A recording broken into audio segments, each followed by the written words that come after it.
Et Aurélie Morel nous a rejoint, merci d'être avec nous, ainsi que Muriel Picard de Femmes Actuelles. Alors vous avez consacré une enquête sur le stress, justement, le stress au travail, qu'on peut lire cette semaine dans votre journal. Exactement. Donc on va en parler dans quelques instants. Aurélie Morel, vous êtes consultante. Tout à fait. Précisément, et vous étiez chasseur de tête. Alors moi j'aimerais savoir si le fait d'être passé, j'allais dire presque d'un côté à l'autre, c'est-à-dire est-ce que vous étiez sous pression quand vous étiez chasseur de tête, ou est-ce que vous mettiez les personnes que vous aviez en face de vous sous pression? Non. Je ne vais pas dire harceleur, n'ayez pas peur, mais bon. Pas de confusion.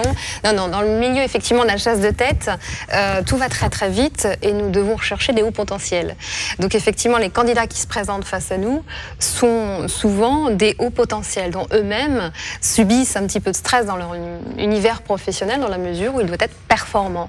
Donc on est performant aussi en entretien de recrutement, et en entretien de recrutement, c'est le jeu où ça passe ou ça ne passe pas. Donc déjà là, il y a un petit moment de stress qui peut être vécu. En tout cas, moi-même en tant que chasseur de tête, pas de stress véritablement subi à cet effet. Alors aujourd'hui, vous êtes sophrologue en fait.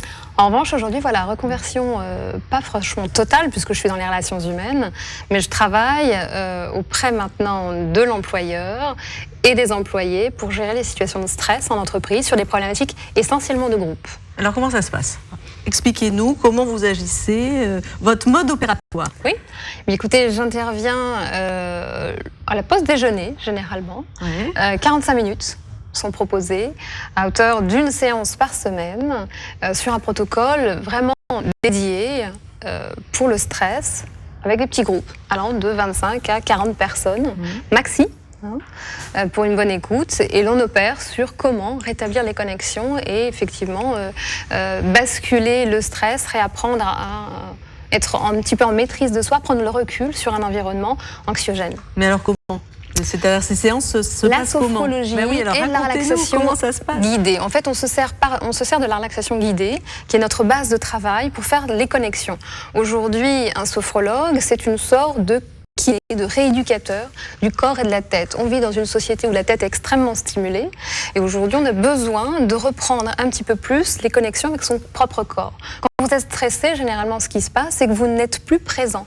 Au moment présent, il y a plein de choses qui vont vous arriver, vous n'êtes plus capable de gérer votre corps.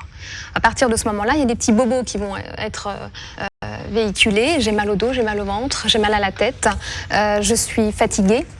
Et à partir de ce moment-là, effectivement, on est moins pertinent dans le cadre du travail. On a un regard de l'employeur qui est différent, et là le stress apparaît. Donc un protocole verbal utilisé pour permettre aux collaborateurs de reprendre simplement les connexions, les sensations corporelles qui vont les aider dès la première séance à être à nouveau propriétaires de leur propre corps, en faisant simplement la jonction entre la tête et le corps. Un employé n'est pas simplement une tête pensante, mais c'est un être vraiment à part entière.